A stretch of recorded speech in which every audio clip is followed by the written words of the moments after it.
Ćao svima, danas ćemo učiti šta je Anki i pokažat ću vam kako dodam imenice, glagole, pridjeve i izraze u Anki.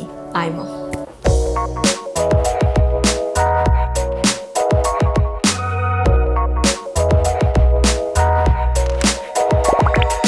Imate nekoga sa kim da pričate, imate spisak reći, ali kako da pamtimo ove reći?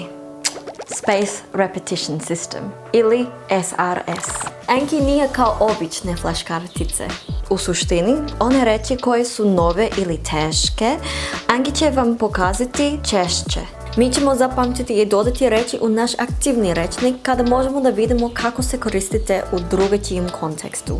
Kada pričate sa ljudima, čitate knjige, gledate filmove i tako dalje. I kada napravimo neku neprijatnu grešku. What I wanted to say was, now you are free.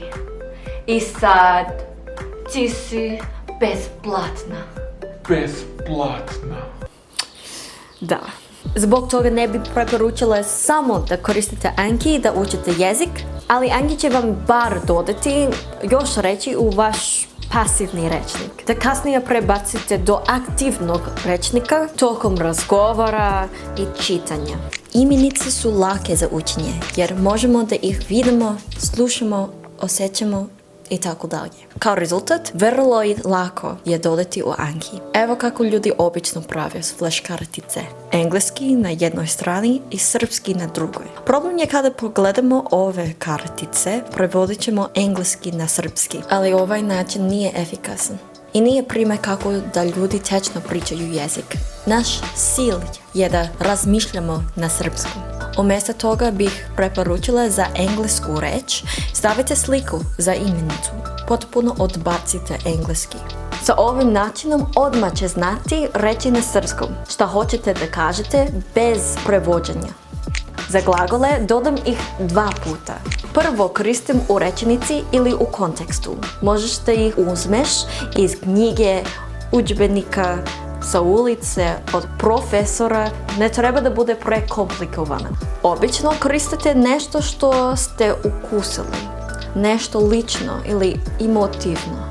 Koliko osjećanja koristiš, toliko ćeš pamtiti. Drugi put stavim glagol u infinitiv. Prvo lice jednina i treće lice množina. Ako znate ove troje plus samo malo gramatike, ukapirate one forme u sredini. I da pravite futur i perfekat. I ako ste na višem nivou, možete i aorist, futur 2 i tako dalje.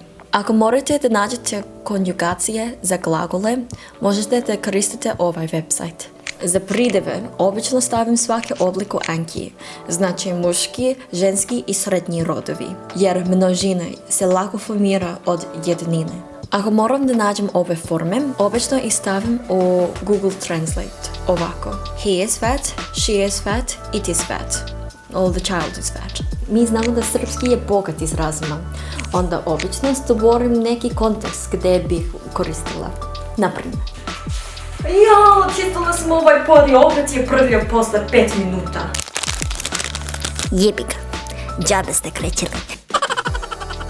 I konačno imamo ove reči koje je baš teško da pokažemo slikom, kao što su apstraktne imenice, veznici, ili možda je teško da vidite razliku između perfektni i imperfektni glagola. Zbog toga moram da koristim engleski, ali ako imate bolje preporuku za mene ili za nas, slobodno mi recite. Zadatak za ovu nedelju. Dodajte ove neobične reči i konstrukcije koje ste napravili posle druge epizode i stavite ih u Anki. U sredu objavit ću novi video gdje pokažem kako da dodamo reči, kako da instaliramo plugins i tako dalje. Izvinite, ali mislim da neću imati vreme u ovom videu. Ovo mi je previše. I da, onda vidimo se sljedeće nedelje i također u sredu. Ćao!